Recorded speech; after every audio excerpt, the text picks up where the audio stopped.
हरे Krishna everyone, स्वागत है आप सभी का हमारे यूट्यूब चैनल एनसीआई क्लासेस में। और आज हम बात करने वाले हैं क्लास 10th साइंस एनसीईआरटी की chapter number 6 control and coordination के बारे में। पहले चैप्टर नंबर 7 हुआ करता था, बट थोड़ा सा सिलेबस कट हुआ है, इसलिए हमारा चैप्टर नंबर 6 हो गया है, जिसमें हमें बात करनी है कंट्रोल एंड कोऑर्डिनेशन के बारे में। तो बायोलॉजी का ये चैप्टर है और आज का हमारा लेक्चर नंबर 1 रहेगा। तो देखते हैं क्या पढ़ना है हमें इसमें और कैसे चीजों की हम स्टार्ट करने वाले हैं। तो सबसे पहली बात, what is the meaning of control and coordination, ठीक है, इस पे बात करते हैं। तो इस थ्योरी पे तो हम डिस्कशन करेंगे, बट उससे पहले कुछ एग्जांपल्स है जिनके ऊपर हमें डिस्कशन करना है, तभी हम चीजों को लिंक कर पाएंगे और हम पहुंचेंगे कि what is the meaning of control and coordination, ठीक है। तो कुछ एग्जांपल्स है, ठीक है, कुछ सिचुएशंस जो मैं आपको दे रहा हूं, ठीक है, जो हमने अपने डेली लाइफ में बहुत देखी है, ठीक है। तो उन्हीं के बारे में बात करते हैं। मान लीजिए एक बिल्ली है, ठीक है, एक बिल्ली है, कैट है, उसने एक चूहे को देखा, ठीक है, उसने एक चूहे को देखा। तो जब एक कैट एक चूहे को देखती है, ठीक है, जब एक कैट एक चूहे को देखती है तो वो क्या करती है, रनिंग करती है, ठीक है, भागती है उसके पीछे, ठीक है बेटा। तो जब एक बिल्ली एक चूहे को देखती है तो उसके पीछे भागती है। क्यों भागती है? क्योंकि उसको खाना है, इसको भूख लगी है, इसको खाना है, ठीक है। तो यहां पे क्या हुआ, बहुत ध्यान से देखेंगे। कैट ने चूहे को देखा, ठीक है, रैट को देखा। तो जब देखा तो वो उसके पीछे भागी। अब ये क्या था, पूरी बात समझो। कैट ने चूहे को देखा, तो चूहे को देखना ये एक सिचुएशन है, ठीक है, ये क्या है, एक सिचुएशन है। बात समझ में आ रही है? कैट का चूहे को देखना एक सिचुएशन है, जो एनवायरमेंट है उसको प्रोवाइड करवाया है, ठीक है। कैट का चूहे को देखना एक सिचुएशन है जो एनवायरमेंट ने कैट को प्रोवाइड करवाया है, ठीक है, ओके। अब इस सिचुएशन के अकॉर्डिंग इस कैट को क्या करना है, रेस्पॉन्ड करना है। क्या करना है? रेस्पॉन्ड करना है। इस सिचुएशन के अकॉर्डिंग इस कैट को रेस्पॉन्ड करना है, ठीक है, बात समझ में आ रही है? रेस्पॉन्ड करना है, कुछ रिएक्शन देना है। अब वो रिएक्शन क्या है हमारा? रनिंग। तो वो जो रेस्पॉन्स है वो क्या है? रनिंग है, ठीक है। अच्छा, तो यहां पे हमने ये समझा कि जब भी हमारे आसपास की सिचुएशंस बदलती हैं तो हम कुछ ना कुछ रेस्पॉन्स देते हैं, ठीक है। वो अकॉर्डिंग टू सिचुएशन अलग अलग हो सकता है। तो हमने बोला कि बिल्ली का चूहे को जो देखना है वो किसके द्वारा होगा बेटा? किसके थ्रू से देखेगी? आईज के थ्रू, ठीक है। आई की हेल्प होगी यहां पे देखने के लिए। अच्छा जी, अब मेरी बात सुनो। तो जितनी भी हमारे एनवायरनमेंट में ऐसी सिचुएशंस क्रिएट होती हैं जो एक चेंज क्रिएट करती हैं, उसको हम बोलते हैं स्टिमुलाई। क्या बोलते हैं बेटा? स्टिमुलाई, ठीक है, स्टिमुलाई। स्टिमुलाई का मतलब होता है बेटा सिचुएशन। कोई भी ऐसा सिचुएशन या कोई भी ऐसा चेंज हमारे एनवायरनमेंट में जो रेस्पॉन्स क्रिएट करता है उसको हम क्या बोलते हैं? स्टिमुलाई, ठीक है। तो ये जो स्टिमुलाई है, जो सिचुएशन है, उसको डिटेक्ट किसके थ्रू करेंगे हम? आई के थ्रू, ठीक है। अब हमेशा आई है तो काम नहीं करेगी, ठीक है। मान लो आपने एक गर्म ऑब्जेक्ट को टच कर लिया, तो अब क्या आईज से थोड़ी पता चल रहा है? किससे पता चलेगा? स्किन से, ठीक है। तो जो हमारी स्किन है उसने इस सिचुएशन को एक्सेप्ट किया और ऑटोमेटिकली हमारा हाथ पीछे हो जाएगा, ठीक है। या जहां पर भी वो गर्म ऑब्जेक्ट टच हुआ है, सडन बॉडी खुद को पीछे करेगी, ठीक है। तो यहां पे स्किन ने काम किया, यहां पे आईज ने काम किया। तो ये जो हमारे ऑर्गन्स हैं, ठीक है, ये जो ऑर्गन्स हैं इनको हम बोलते हैं रिसेप्टर्स। क्या बोलते हैं बेटा? रिसेप्टर्स। क्या बोलते हैं? रिसेप्टर्स, ठीक है। अच्छा, रिसेप्टर्स क्या है? ये जो एनवायरनमेंट से किसी चेंज को अक्वायर करते हैं, ठीक है। रिसेप्टर्स का क्या मतलब है? जो एनवायरनमेंट से किसी चेंज को अक्वायर करते हैं। फॉर एग्जाम्पल, कैट को भूख लगी, उसने चूहे को देखा, किसके थ्रू देखा? आईज के थ्रू। तो आई क्या है? एक रिसेप्टर है, ठीक है। आई क्या है? एक रिसेप्टर है, सेंस ऑर्गन है, ठीक है, जहां से उसको ये सेंस हुआ कि भाई मुझे चूहा दिखा, मुझे उसके पीछे भागना है, मुझे भूख लगी है, ठीक है। स्किन एक रिसेप्टर है, ठीक है। हमारे कान एक रिसेप्टर है, हमारी जीभ एक रिसेप्टर है, ठीक है। तो हमारे 5 सेंस ऑर्गन्स होते हैं और वो उनके अंदर कुछ रिसेप्टर्स होते हैं जहां से हम बाहर के एनवायरनमेंट में जो चेंज होता है उसे अक्वायर करते हैं और उसके अकॉर्डिंग हम रिस्पॉन्ड करते हैं, ठीक है। बात समझ में आई यहां पे। अब मेरी बात सुनो, कैसा हो कि ये सिचुएशंस तो हो रही है, ये सिचुएशंस तो हो रही है, रिस्पॉन्स भी हो रहा है, लेकिन कोऑर्डिनेशन काम नहीं कर रहा।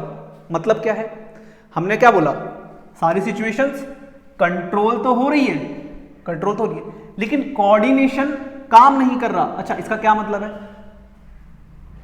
सोचो, ऐसा होता कि जैसे ही कैट, जैसे ही बिल्ली चूहे को देखती वो भागने लग जाती।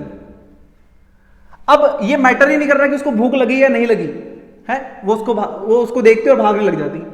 ऐसा होता है? नहीं, ऐसा नहीं होता। बिल्ली चूहे को देख के तभी उसके पीछे भागेगी जब इसको भूख लगी होगी। हमेशा थोड़ी भागती रहती है इसके पीछे, जब इसको भूख लगी होगी तभी इसके पीछे भागेगी ना। अब सोचो, ऐसा हो तुम खाना खा रहे हो, तुम खाना खा रहे हो और खाना खाते खाते तुम चलना शुरू कर दो, खाना खाते खाते तुम किसी पे पत्थर उठा के फेंक दो, तो ये क्या हो रहा है?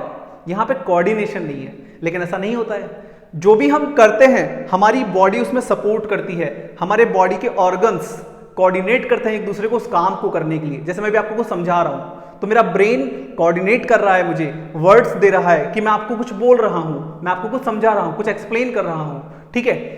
तो जो हमारे वर्क्स हैं, जो भी हम करते हैं, वो कंट्रोल होते हैं और साथ ही साथ कोऑर्डिनेट करे जाते हैं कुछ सिस्टम्स से, ठीक है। उन्हीं सिस्टम्स के बारे में हम यहां पे पढ़ना है, ठीक है। तो उसमें हमारा आता है बेटा नर्वस सिस्टम, ठीक है। इसके बारे में हम अभी बात करेंगे। तो अब हम देखते हैं यहां पे सम इंपॉर्टेंट टर्म्स जो हमें चैप्टर को पढ़ने के लिए समझनी पड़ेगी, इंपॉर्टेंट है, ठीक है। पहला, स्टिमुलाई। तो मैंने आपको बताया the change in the surrounding that makes us respond to them are called stimuli. तो कोई भी सराउंडिंग में जब चेंज होता है, कोई भी सराउंडिंग में जब चेंज होता है जिसके बाद हम क्या करते हैं, रिस्पॉन्ड करते हैं। तो कोई भी ऐसा चेंज हमारे एनवायरनमेंट का जिससे हम रिस्पॉन्ड करते हैं उसे हम क्या बोल देते हैं, स्टिमुलाई बोल देते हैं। क्लियर है? ओके। अब जब हम उस ऑब्जर्वेशन को, जब हम ऑब्जर्व कर रहे हैं चीजों को, तो किसी के थ्रू तो करेंगे ना, कोई ऑर्गन्स होने चाहिए, ठीक है। तो उनको हम क्या बोलते हैं, रिसेप्टर्स बोलते हैं। तो receptors are special structure located on the different parts of the body. तो बेटा ये स्पेशल स्ट्रक्चर्स हैं जो हमारी बॉडी के डिफरेंट पार्ट्स पे लोकेटेड होते हैं और कैपेबल होते हैं रिकॉग्नाइजिंग एंड रिसीविंग मैसेज को रिकॉग्नाइज करने के लिए एंड रिसीव करने के लिए, ठीक है। अब सोचो, ऐसा हो कि मैं आपके शरीर पे, हाथ पे एक गरम रॉड लगा दूं और आपकी जो स्किन है वो डिटेक्ट ही नहीं कर पा रही, तो आपके हाथ क्या हो जाएगा, जल जाएगा, ठीक है। लेकिन जैसे ही हम गर्म ऑब्जेक्ट को टच करते हैं हमारा हाथ सडन पीछे हो जाता है। ये क्यों हो रहा है? क्योंकि हमारी जो स्किन है वो एक रिसेप्टर है, ठीक है। हमारी जो स्किन है वो एक रिसेप्टर है और वो जैसे ही हीट को फील करेगी वो ऑटोमेटिकली पीछे हो जाएगी। तो ये क्या हुआ, ये कंट्रोल एंड कोऑर्डिनेशन है, ठीक है। इसी के बारे में हम पढ़ना है कि ये कैसे होता है। अब तो ये जो रिसेप्टर्स हैं इनके हमारे पास कुछ टाइप्स हैं, 5 रिसेप्टर होते हैं। सबसे पहला फोटो रिसेप्टर। देखो, फोटो मतलब होता है बेटा लाइट, ठीक है। फोटो मतलब लाइट, ठीक है। These are present in the eye. तो ये आंखों में होते हैं और हमें किसी चीज को देखने में हमारी हेल्प करते हैं, ठीक है। फंक्शन क्या है इनका? These are responsible for visual stimulus. तो ये हमें विजुअल प्रोवाइड करते हैं, ठीक है। अगर कोई भी सिचुएशन हमारे सामने हो रही है, फॉर एग्जाम्पल मान लो कुत्ते ने आपको देखा, आपने कुत्ते को देखा और कुत्ते को लगी है भूख, वो क्या करेगा, आपके पीछे पड़ जाएगा। अब आप जैसे ही देखोगे कि कुत्ता मेरे पीछे पड़ा है, आप भागोगे, भागोगे नहीं भागोगे, भागोगे ना। तो ये जो विजुअल स्टिमुलस था इसके अकॉर्डिंग हमारी बॉडी क्या करेगी, रिस्पॉन्ड करेगी। जो इंसान आज तक 20 किलोमीटर पर आवर की स्पीड से नहीं भागा होगा ना, जब उसके पीछे कुत्ता पड़ेगा ना, वो साला 50 किलोमीटर पर आवर की स्पीड से भागेगा। क्यों भागेगा? क्योंकि उसको अपनी जान बचानी है ना, उसको अपना शरीर बचाना है, दुख देगा अगर कुत्ते ने काट लिया तो इस तरीके से हमारी आईज किसी सिचुएशन को डिटेक्ट करती है एंड देन हम उसके अकॉर्डिंग रिस्पॉन्ड करते हैं, ठीक है। तो ये क्या है, हमारे रिसेप्टर्स है। देन आता है बेटा फोनो रिसेप्टर। फोनो ये बेटा हमारे लिसनिंग से जुड़ा हुआ है, ठीक है। These are present in inner ear, तो ये हमारे इनर ईयर में प्रेजेंट होते हैं, जो कि हमें वॉइस को डिटेक्ट करने में हेल्प करते हैं। फंक्शन क्या है इनका, the main function are hearing and balance of the body, ठीक है। तो ये हमें हियरिंग में और बॉडी को बैलेंस करने में हमारी हेल्प करते हैं, ठीक है बेटा। अब मान लो आप कोई एक गेम खेल रहे हो जिसके अंदर आपकी आंखों पे पट्टी बांधी है, तो अब आप अपनी बॉडी को जो बैलेंस करोगे वो कैसे करोगे बेटा, आवाज सुनकर, ठीक है। आपको पता है भाई इधर से आवाज आ रही है, मतलब मुझे इधर की तरफ जाना है, ठीक है। अगर सामने से आवाज आ रही है तो मुझे सामने की तरफ जाना है। तो हमारी बॉडी क्या करती है बेटा, अकॉर्डिंग टू हियरिंग क्या करती है, बॉडी को बैलेंस करती है, ठीक है। तो हमारे फोनो रिसेप्टर्स क्या है, ये हमें हियरिंग में, सुनने में और साथ ही साथ बॉडी को बैलेंस करने में हमारी हेल्प करते हैं। ओके जी, बात समझ में आ गई, ठीक है। देन थर्मो रिसेप्टर्स, देखो थर्मल मतलब होता है बेटा हीट, ठीक है। तो ये हमें हीट और कोल्ड को फील करने में हमारी हेल्प करते हैं। तो these are present in the skin, तो ये पूरी स्किन में प्रेजेंट होते हैं ये, ठीक है। फंक्शंस क्या है इनके, these receptors are responsible for pain, touch and heat stimulus. तो ये हमें अगर पेन हो, कोई टच करे या फिर हमें हीट प्रोवाइड करे, तो हमें फीलिंग दे देते हैं कि भाई आपको कोई गर्म ऑब्जेक्ट टच कर रहा है, ठीक है। हम वहां से अपनी बॉडी रिमूव कर लेते हैं। These receptors are also known as thermoreceptors, तो इनको हम थर्मो रिसेप्टर्स भी बोलते हैं। क्लियर है बात, ओके जी। आगे देखो, तो हमने आई की बात कर ली, फोटो रिसेप्टर, ईयर की बात कर ली, फोनो रिसेप्टर, और स्किन की बात कर ली, थर्मो रिसेप्टर। आगे आ जाओ, नेक्स्ट ओल्फैक्टरी रिसेप्टर्स।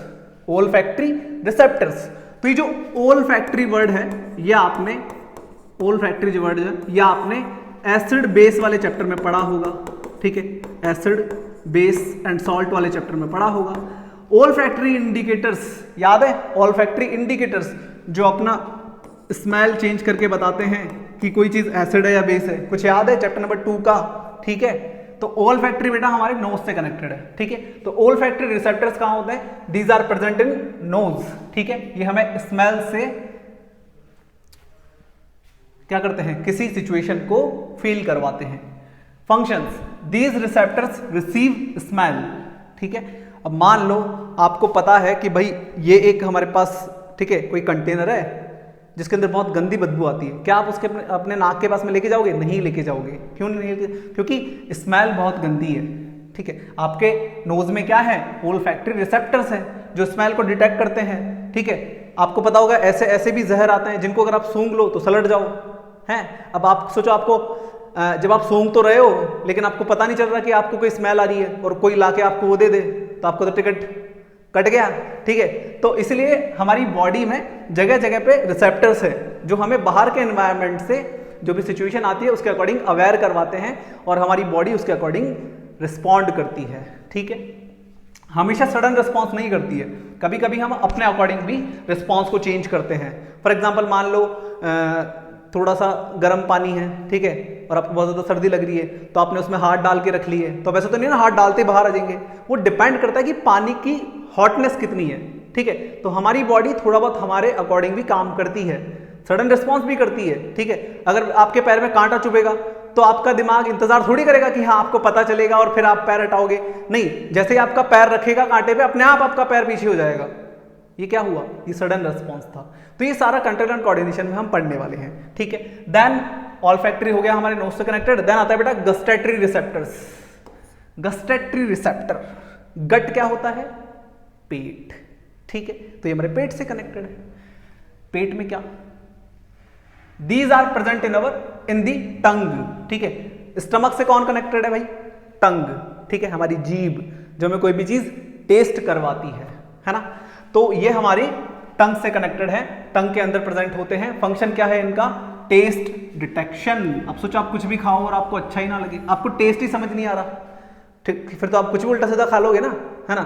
तो वो चीज नहीं होनी चाहिए, इसीलिए हमारी बॉडी में सारे रिसेप्टर्स हैं जो हमें सिचुएशन के अकॉर्डिंग रिस्पॉन्ड करवाते हैं, ठीक है। तो these helps in taste detection, ठीक है। तो ये हमें टेस्ट को डिटेक्ट करवाने में हमारी हेल्प करवाते हैं। क्लियर है यहां तक? तो एक काम करो, पहले फटाफट इसको राइट डाउन करो और इसको राइट डाउन करो, ठीक है। वीडियो को पॉज कर लो, इसे राइट डाउन करो, इसके आगे वाला राइट डाउन करो, देन हम बात करते हैं आगे। चलिए आगे बात करते हैं। अब हम नेक्स्ट पॉइंट है बेटा हमारा ह्यूमन नर्वस सिस्टम, और इसके अंदर हमें सबसे पहली बात करनी है अबाउट न्यूरॉन। तो ये न्यूरॉन है क्या? देखो, जैसे हमारी बॉडी में बहुत सारी सेल्स हैं, वैसे न्यूरॉन भी एक सेल है जिसको हम बोलते हैं नर्व सेल। क्या बोलते हैं बेटा? Nerve cell. तो न्यूरॉन क्या है? न्यूरॉन एक नर्व सेल है जो होता बिल्कुल एक सेल की तरह है, बट इसका स्ट्रक्चर और फंक्शनिंग थोड़ा सा डिफरेंट है, ठीक है। इसका स्ट्रक्चर और फंक्शनिंग क्या है? थोड़ा सा डिफरेंट है। और हमारी बॉडी में अलग अलग टाइप के नर्व सेल्स होते हैं, यहां पे बोल सकता हूं न्यूरॉन्स होते हैं, ठीक है। वो डिपेंड करता है उनका फंक्शनिंग कैसा है इसके ऊपर, और वो कहां पर प्रेजेंट है, ठीक है। ये हमारी पूरी बॉडी में प्रेजेंट होते हैं। ऐसा बोला जाता है कि हमारे ब्रेन में 100 मिलियंस न्यूरॉन है। तो अब आप सोच के देखो हमारी बॉडी में कितने होंगे, ठीक है। तो ये पूरी हमारी बॉडी में फैले हुए हैं, इनको हम नर्व सेल भी बोल सकते हैं। ये बाकी सेल्स की तरह ही होता है, बट थोड़ा सा डिफरेंट होता है और इसका फंक्शनिंग भी थोड़ा सा डिफरेंट होता है। इसी के बारे में हमें डिस्कशन करना है। तो न्यूरॉन है क्या? Neuron is the structural and functional unit of nervous system. तो हमारा जो नर्वस सिस्टम है, हमारा जो नर्वस सिस्टम है बेटा, उसका ये फंडामेंटल यूनिट है। क्या है ये? स्ट्रक्चरल एंड फंक्शनल यूनिट है। मतलब पूरा नर्वस सिस्टम इसी से मिलके बना है, ठीक है। बहुत सारे न्यूरॉन्स आपस में कनेक्टेड होके एक पूरा नर्वस सिस्टम बनाते हैं। जैसे हमने जो लास्ट चैप्टर था हमारा लाइफ प्रोसेस, उसमें पढ़ा कि डाइजेस्टिव सिस्टम क्या होता है, ठीक है, रेस्पिरेटरी सिस्टम क्या होता है, ठीक है, एक्सक्रीटरी सिस्टम क्या होता है। तो बॉडी के डिफरेंट डिफरेंट पार्ट्स मिलके एक वर्क को परफॉर्म करते हैं, ठीक है। तो उन पार्ट्स की जो वर्किंग है, जो सिस्टम है हमारा, वो हेल्प करता है उस वर्किंग को करने में, ठीक है। तो डाइजेस्टिव सिस्टम में जैसे हमारा माउथ आ जाता है, ठीक है, हमारी टंग आ जाती है, टीथ आ जाते हैं, देन हमारा ईसोफेगस आ जाता है, स्टमक आ जाता है, स्मॉल इंटेस्टाइन, लार्ज इंटेस्टाइन। तो ये सारे ऑर्गन्स मिलके क्या करते हैं? एक सिस्टम बनाते हैं। उसी तरीके से हमारा बेटा एक नर्वस सिस्टम है जो कौन बनाता है? न्यूरॉन्स बनाते हैं, और उन्हीं को हम क्या बोलते हैं बेटा? नर्व सेल बोलते हैं। क्लियर है? तो हमारे न्यूरॉन्स क्या है? स्ट्रक्चरल एंड फंक्शनल यूनिट है किसका? नर्वस सिस्टम का। ओके जी, अब सुनो पार्ट्स ऑफ न्यूरॉन। तो ये एक न्यूरॉन का डायग्राम है हमारे पास, ठीक है। इसमें कौन कौन से पार्ट्स होते हैं? तो 3 मेन पार्ट्स होते हैं बेटा हमारे पास। सबसे पहला होता है डेंड्राइट, दूसरा होता है सेल बॉडी, तीसरा होता है एक्सॉन। तो इनके बारे में हम बात करते हैं कि ये होते क्या है। तो डेंड्राइट क्या है बेटा? अब आपको यहां पे कुछ थ्रेड लाइक स्ट्रक्चर्स दिख रहे होंगे, ठीक है। तो ये जो थ्रेड लाइक स्ट्रक्चर्स है हमारे पास, ये होते हैं बेटा डेंड्राइट्स, ठीक है। ओके जी। It acquires information and receive impulse from other neurons. तो ये क्या करते हैं बेटा? हमारी बॉडी में अदर न्यूरॉन्स से जो इंफॉर्मेशन होती है उसको अक्वायर करते हैं, ठीक है। इंपल्स को एक्वायर करते हैं। इंपल्स क्या है उसके बारे में भी हम बात करेंगे, ठीक है। दूसरा सेल बॉडी। सेल बॉडी का क्या काम है भाई? The information acquired by it travels as electric impulse. तो यहां जो इंफॉर्मेशन अंदर आ रही है, यहां से जो इंफॉर्मेशन अंदर आ रही है वो सेल बॉडी से ट्रेवल करती हुई आगे जाती है, ठीक है। तो ये एक्वायर्ड इंफॉर्मेशन को ट्रेवल करवाने का काम करता है in the form of electrical impulse. अभी इलेक्ट्रिकल इंपल्स क्या है इसके बारे में भी बात करेंगे, 1 मिनट दो मुझे, ठीक है। एक्सॉन क्या है भाई? एक्सॉन ये लॉन्ग टेल जो दिख रही है आपको, ये एक्सॉन होता है। Longest fibre on the cell body is called axon, ठीक है। तो सेल बॉडी का ये जो लॉन्गेस्ट फाइबर है इसको हम क्या बोलते हैं बेटा? एक्सॉन बोलते हैं। It transmits electrical impulse from cell body to dendrite of the next neuron. तो ये क्या करता है? सेल बॉडी से जो इंफॉर्मेशन आ रहा है उसको ट्रेवल करवाने के बाद में दूसरा यहां पे जो न्यूरॉन होगा, ठीक है, उसके अंदर मैसेज को ट्रांसफर करने का काम करता है in the form of electrical impulse, ठीक है। इट मे बी माइलिनेटेड और नॉन माइलिनेटेड। माइलिनेटेड और नॉन माइलिनेटेड का क्या मतलब है इसके बारे में भी बात करते हैं। Impulse transmission is faster in myelinated neurons, ठीक है। तो देखो ये जो सेल बॉडी होता है हमारा, जो सेल बॉडी होता है, इसके बाद ये जो एक्सॉन होता है, ठीक है, ये ऐसे आगे जाता है नर्व एंडिंग की तरफ, ठीक है। बात समझो। तो ये जो हमारा एक्सॉन है, ठीक है, ये जो हमारा एक्सॉन है, अगर ये एक्सॉन, ठीक है, ऊपर की तरफ कवर्ड है इस तरीके से, ठीक है, यहाँ पे शॉन सेल्स होते हैं यहाँ पे, ठीक है। तो अगर ये इस तरीके से कवर्ड है तो इसको हम बोलते हैं बेटा माइलिनेटेड, ठीक है। क्या बोलते हैं? Myelinated sheath. और अगर ये यहाँ पे नहीं है, सिंपल ये एक लेंथ है हमारी, सिंपल एक फाइबर है, ये अगर प्रेजेंट नहीं है, ठीक है, तो हम उसको बोल देते हैं नॉन माइलिनेटेड, ठीक है। जब नॉन माइलिनेटेड होता है तो मैसेज को ट्रेवल करने में ज्यादा टाइम लगता है, बट जब ये एक्सॉन माइलिनेटेड होता है तो मैसेज फास्ट ट्रेवल होता है, ठीक है। अब मेरी बातें सुनो बहुत ध्यान से। हमने बोला यहां पे इलेक्ट्रिकल इंपल्स, ये क्या है भाई? देखो, हमारी बॉडी में अगर केमिकल्स को ट्रांसफर होना है तो बहुत टाइम लगता है, ठीक है। जैसे ब्लड का फ्लो चल रहा है, ठीक है, तो ऐसा तो है नहीं कि ब्लड यहां से पंप हुआ और सीधे पैर में पहुंच गया, नहीं, वो कहां से जा रहा है? नर्व्स के थ्रू जा रहा है, ठीक है, तो उसमें टाइम लगता है, ठीक है। बट इलेक्ट्रिकल इंपल्स का क्या मतलब है? जो हमारी बॉडी में इंफॉर्मेशन है वो इलेक्ट्रिसिटी के फॉर्म में, इलेक्ट्रिकल इंपल्स के फॉर्म में ट्रैवल करती है, क्योंकि इलेक्ट्रिसिटी को ट्रैवल करने में ज्यादा टाइम नहीं लगता है। तो हमारी बॉडी में जो इंफॉर्मेशन ट्रैवल कर रही है, मान लो मेरी उंगली पे कोई गर्म चीज टच करी, तो यहां से जो इंफॉर्मेशन मेरे ब्रेन के पास गई है वो इलेक्ट्रिकल इंपल्स के फॉर्म में गई है। अगर केमिकल के फॉर्म में जाएगी तो मेरा हाथ ही जल जाएगा तब तक, तो ठीक है। तो इलेक्ट्रिकल इंपल्स के फॉर्म में इंफॉर्मेशन जाती है और इलेक्ट्रिसिटी बहुत फास्ट ट्रेवल करती है, ठीक है। तो ये इलेक्ट्रिकल इंपल्स का क्या मतलब है? हमारी इंफॉर्मेशन है जो इलेक्ट्रिसिटी के फॉर्म में बॉडी में एक पार्ट से दूसरे पार्ट में ट्रेवल करती है, ठीक है। ओके जी, माइलिनेटेड नॉन माइलिनेटेड समझ में आ गया कि अगर एक्सॉन के ऊपर इंसुलेटेड कवरिंग है तो वो माइलिनेटेड होगा, वहां से इंफॉर्मेशन ज्यादा फास्ट ट्रेवल करेगी, और अगर वो नॉन माइलिनेटेड है तो इंफॉर्मेशन को जाने में थोड़ा सा टाइम लगेगा, ठीक है। ओके जी, तो आप इसे राइट डाउन करेंगे। और अब इसी के बारे में फंक्शंस की बात करते हैं कि यहां पे ये काम होता कैसे है। बट एक बार मैं यहां पे आपको न्यूरॉन का स्ट्रक्चर बना के दिखाता हूं। तो आपको कैसे बनाना है, देखो, सबसे पहले हम क्या करेंगे, हम यहां पे बनाएंगे बेटा न्यूक्लियस। क्या बनाएंगे? न्यूक्लियस, ठीक है। ये हमारा क्या है? न्यूक्लियस है, ठीक है भाई। ये हमारा क्या है बेटा? न्यूक्लियस है, ठीक है। ओके जी, अब सुनो, तो यहां से हमारे पास इस तरीके से ये हमारा एक्सॉन हो गया, ठीक है, ये हमारा एक्सॉन हो गया और ये हमारी नर्व एंडिंग हो गई, ठीक है। अभी जो नर्व एंडिंग है यहां पे ये कुछ इस तरीके का स्ट्रक्चर होता है, ठीक है। नाउ ये जो एक्सॉन है इसके ऊपर इंसुलेटेड कवरिंग होती है, ठीक है, इसके ऊपर इंसुलेटेड कवरिंग होती है जिसको हम बोलते हैं माइलिनेटेड शीट। क्या बोलते हैं बेटा? Myelinated sheet. और यहां पर आपको क्या मिलेगी? शॉन सेल, ठीक है। इतना डिटेल में आपको जाना नहीं है, ठीक है। तो ये माइलिनेटेड शीट है जहां से इंफॉर्मेशन ट्रेवल करके आगे जाएगी। अब मैं ऐसा क्यों बोल रहा था कि यहां पे जब ये शीट होती है तो इंफॉर्मेशन फास्ट ट्रेवल करती है, ये भी आपको दिखाऊंगा, ठीक है। और यहां पे हमारे पास ये लीजिए, ये आपको ऐसे डेंड्राइट्स बनाने हैं, ठीक है।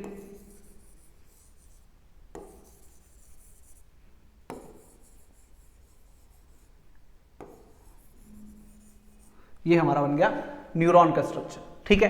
तो ये हमारा क्या है बेटा? न्यूक्लियस है, ठीक है। और ये जो है हमारा, ये है सेल बॉडी, ठीक है। ये पूरा पार्ट हमारा सेल बॉडी में आ जाता है, जिसमें और भी सेल में जो भी चीजें होती हैं, गोल्जी बॉडी, ठीक है, लाइसोसोम, ये सब यहाँ पे प्रेजेंट होते हैं, ठीक है। इनको हम क्या बोल देते हैं बेटा? डेंड्रिट्स। क्या बोल देते हैं हम इनको? डेंड्रिट्स, ठीक है। ये क्या करते हैं? इंफॉर्मेशन को रिसीव करने का काम करते हैं, ठीक है। इनको हम क्या बोलते हैं? डेंड्राइट, ठीक है। और ये जो हमारे पास पोर्शन है इसको हम बोल देते हैं cell body.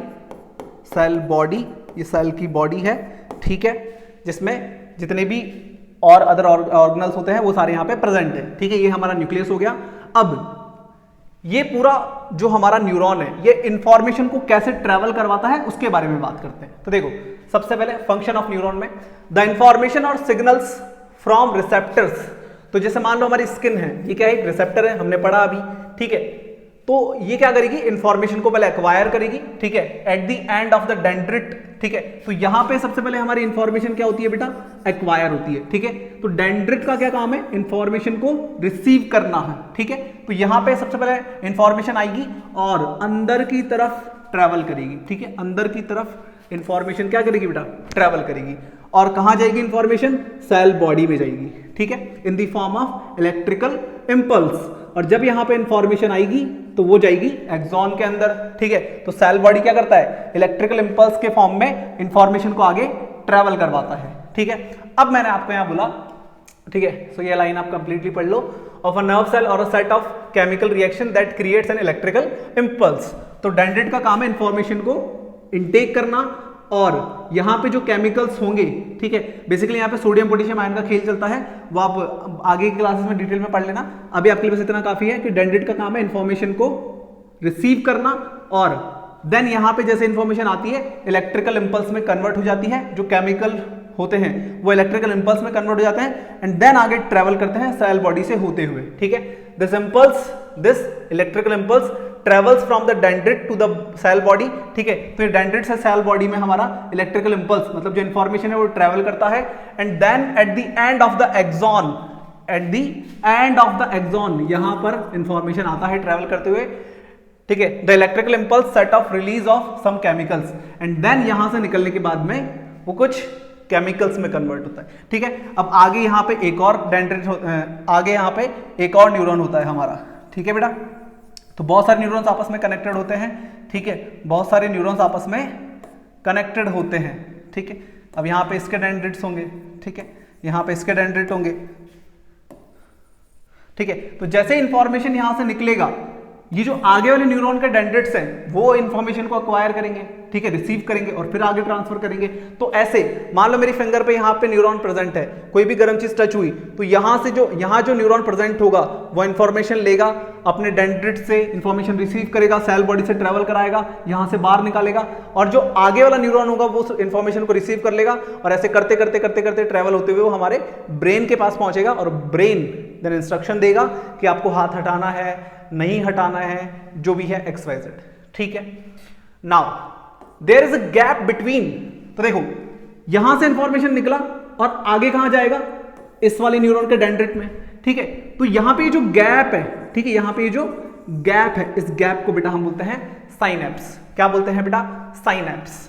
There is a gap between two neurons called as synapse. तो ये आपसे पूछा जा सकता है, इंपॉर्टेंट है, कि दो न्यूरॉन्स के बीच में जो गैप होता है उसको क्या बोलते हैं बेटा, साइनेप्स।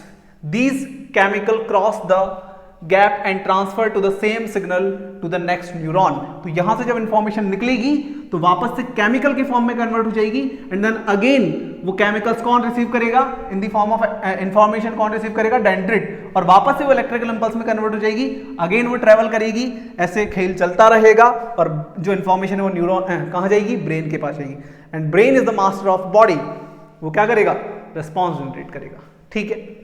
तो ये हमारा पूरा न्यूरॉन का खेल चलता है, ठीक है।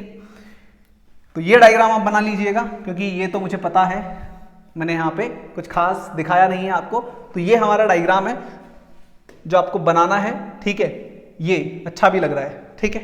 तो यहाँ पे ये जो है ना, ये नोड होते हैं, ठीक है, जहां से इंफॉर्मेशन वापस निकलती है और किसमें कन्वर्ट हो जाती है, केमिकल्स में, और अगेन फिर वो अगला वाला डेंड्रिट उसको रिसीव करता है। तो बेसिकली न्यूरॉन्स का काम क्या है बेटा, न्यूरॉन्स का काम क्या है, इंफॉर्मेशन को रिसीव करना और ट्रैवल करवाना, ताकि ब्रेन डिसीजन ले पाए कि हमें एनवायरनमेंट से जो सिचुएशन मिली है उसके अकॉर्डिंग कैसे रिस्पॉन्ड करना है, ठीक है। तो ये था हमारा न्यूरॉन।